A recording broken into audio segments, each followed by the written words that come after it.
thyroid cartilage, we have to look at the anterior side, the posterior side, and the lateral side of the thyroid cartilage. Anteriorly, there are two important landmarks. The first one is called as the thyroid notch and the laryngeal prominence. Laryngeal prominence is whenever the two laminas of the thyroid cartilage come together and they form a symphysis or a crest. This crest is called as a laryngeal prominence and is usually called as the Adam's apple. Now we have the thyroid notch, which is basically a small valley-like structure on the anterior side. If we look at the posterior surface, we can see that there are two extensions of the lateral ends.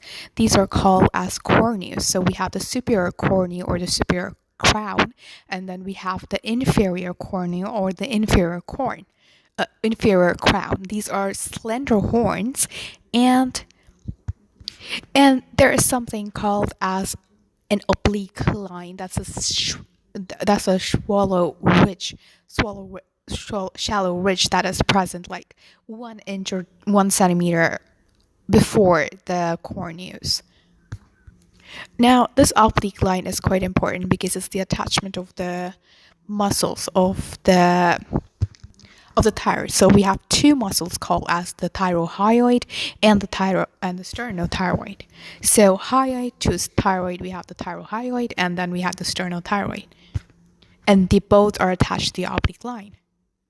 So that's the anterior and the lateral surface. Now, looking on at if you look at the internal surface of the lamina, we can see that by 2 points that demarcate the attachment of false vocal folds.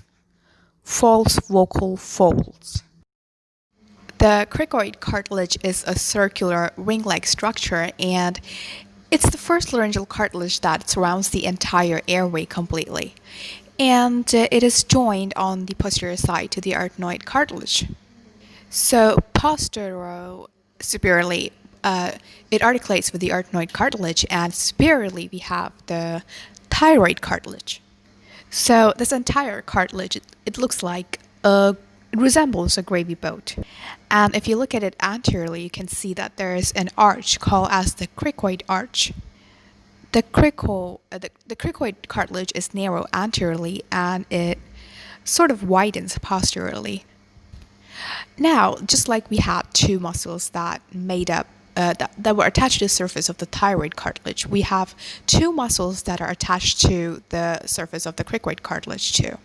Now, the first one is called as the cricothyroid muscle, and this muscle is sort of paired in structure, and the other one is called as the cricopharyngeal muscle. Now, this muscle is a part of the inferior constrictor muscle of the pharynx, and both of these muscles are attached to the cricoid arch. It's amazing how this arch accommodates both of these muscles, especially it's just due to the fact that it's just 5 to 7 millimeter in height. Now, moving on towards the posterior part of the cricoid cartilage. Posteriorly, we have first of all, the posterior region is sort of wide, and it's 2 to 3 centimeter in vertical dimension. However, we don't have any muscles here, but there is a synovial joint or synovial facet that is the articulation that demarcates the articulation with the inferior thyroid cornea. So this is the major attachment at the posterior side of the cricoid cartilage. That is the attachment to the superior thyroid cartilage. Now, that's the superior attachment. What does it attach to in the inferior part? In the inferior part, we have the first tracheal cartilage. Now, we sort of have an idea about the anterior portion of the cricoid cartilage and the posterior portion. Now, what about the internal side? Just how we had 2 types of demarcations in the thyroid cartilage. Here it's plain because it's short, and we don't have any significant structures here. The internal surface of the cricoid cartilage is just smooth and lined with mucosa. It's with the lateral parts of the superior border of the cricoid lamina. Each of the pyramid structure has 3 surfaces. two processes, a base and an apex. The posterior surface is triangular, smooth, and concave, and the anterolateral surface is convex and rough. It has an arcuate crest, and the lower part of the arcuate crest separates the two depression foveae. The upper is a triangular foveae triangularis, and the vestibular ligament is attached to it. Then the lower one is the oblong fovea oblonga, and the vocalis and the lateral cricoid is attached to this. We also have the corniculate cartilage, which is attached to the upper portion of the arytenoid cartilage, and it sort of extends the arytenoid cartilage posteromedially. And lastly, we have the cuneiform ligaments. Cuneiform cartilages, which are small, elongated club-like nodules that are present on the anterior-superior surface of the corniculate cartilage. Then we have the tritate cartilage. This cartilage is really small and is present on the anterior surface of the cornea, of the superior cornea, or the greater cornea. Now we have something called as, we have the joints, of course. These are cartilages and they should be joined by something, and hence we have joints. So it's easier to remember it's easier to actually name these joints, because of course the joint between the cricoid cartilage and the thyroid cartilage is going to be called as the Cricothyroid Joint. The one between the cricoid and the arytenoid is going to be called as the Cricoarytenoid Joint. And lastly, the smaller joints, that is, which is the arytenocorniculate joint, the last one, which is between the arytenoid and the corniculate cartilage. Now, in order to support these joints, we have something called as a capsular ligament. That is, the joints are enveloped by a capsular ligament and strengthened posteriorly by a fibrous bands. Both of these ligaments and capsules are rich in elastin fibers, and they help in the primary movement of the joint, which is rotation, and this rotation is done along a transverse axis. Now, why do we need such movement? Why do we need such rotation along the transverse axis? This is because these movements help to lengthen the vocal folds. The lengthening is done by the cricothyroid, and the stabilization is done by the cricoarytenoid joint. Cricoarytenoid ligaments are also the same. They are strengthened by a ligament and they have a joint. This joint is strengthened enclosed by a capsular ligament and strengthened by a fibrous ligament posteriorly. And however, the movement here is not lateral. It's sort of like a rocking movement, a rocking and a gliding movement, which facilitates the adduction and the abduction of the vocal folds. Lastly, we have the arytenocorniculate joints. Now, it's one way to remember corniculate. The corniculate cartilage is the fact that is present on the cornea. So corniculate or cornea. So the arytenoid corniculate joint is quite small because the joint is between two least in size. So they're the most smallest of all cartilages. So there's nothing much to say about these joints except the fact that they're synovial in nature. Now let's take a look at the epiglottis.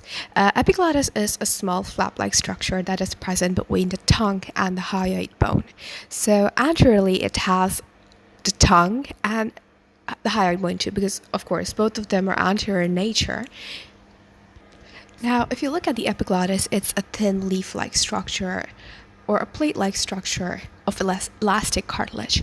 It has a free end or plate that is broad and round, and sometimes it is notched in the midline, but usually it is broad and round, and its later part or the distal part is attached. It's a stalk which is attached to the elastic thyroepiglottic ligament, which is present at the back, at the posterior side of the thyroid cartilage. Now, this side is demarcated by the laryngeal prominence on the anterior side. So just behind the laryngeal prominence, we will find the attachment of the stalk of the epiglottis. Then it's not just attached to the thyroid cartilage, it's also attached to the arytenoid cartilage by the aryepiglottic folds.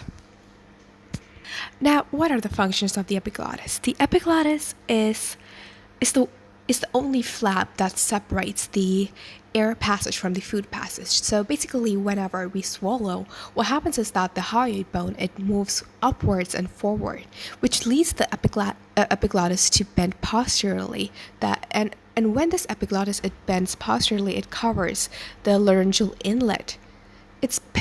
So one of them, another thing that drives the epiglottis to move in the backward direction is the location of the epiglottis. It is present behind the base of the tongue. So whenever we eat, the contraction of the base of the tongue leads to the pushing of the epiglottis behind, which closes the laryngeal inlet.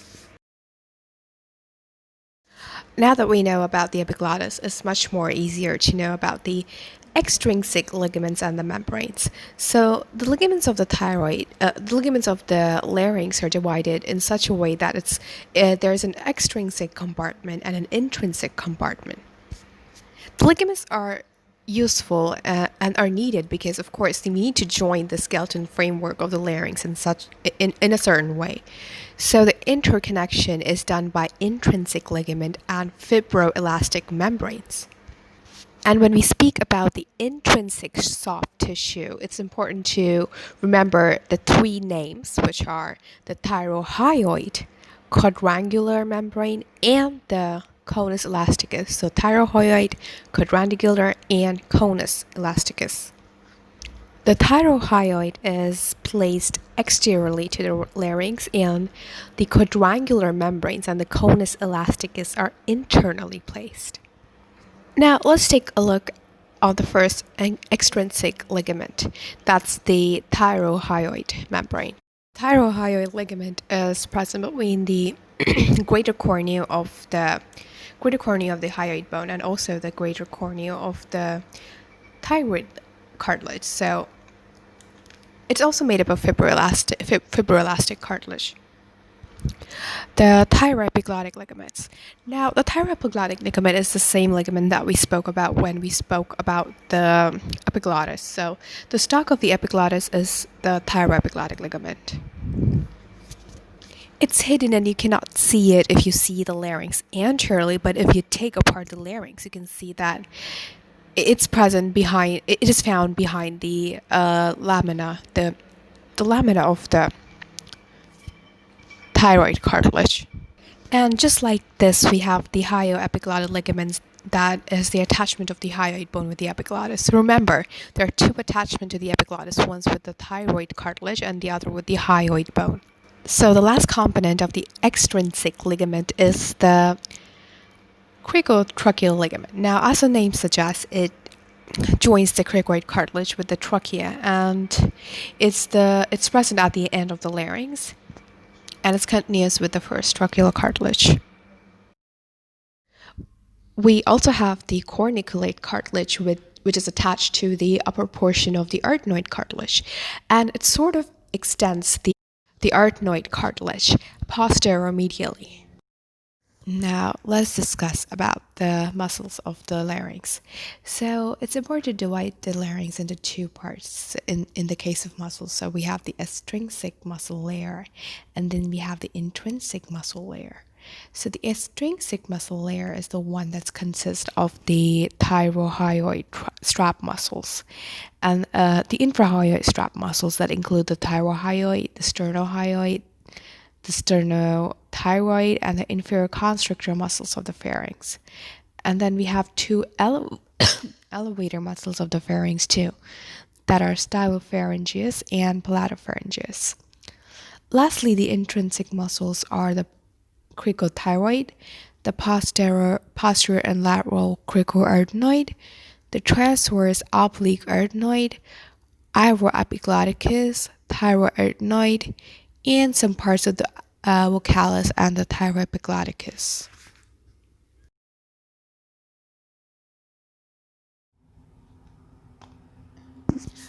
So in order to understand the laryngeal arteries, it's important to look at the branches of the subclavian artery.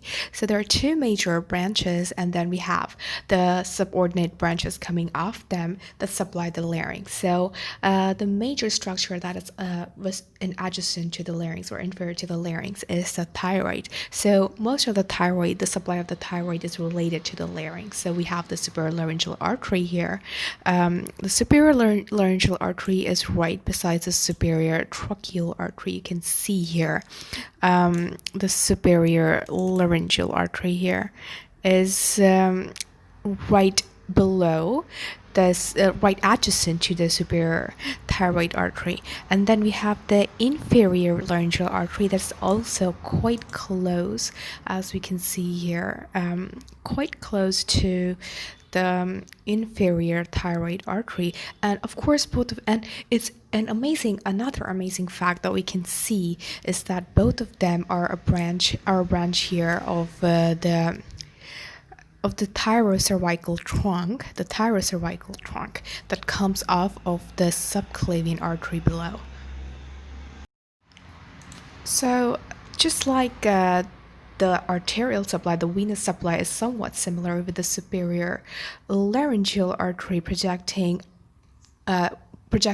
on the top, from topmost, or the supermost, or the most superior part of the jugular vein. So just like how we have the carotid artery coming from the lateral side, we have the jugular vein coming from the lateral side too. And here we can see that we have the superior thyroid vein, that's superior laryngeal vein, that's quite high up here, if you can see it properly. So that's the superior laryngeal vein, and then we have the superior thyroid vein that's approximately below. It's a branch, so there's one branch supplying the laryngeal and the thyroid. And then lastly we have this coming from the inferior side, we have the inferior laryngeal veins, which supply, of course, the thyroid gland and of course the tracheal part. And then just as we have the thyrocrical supply, here we also have the median cricothyroid ligament coming off of the subclavian artery downwards.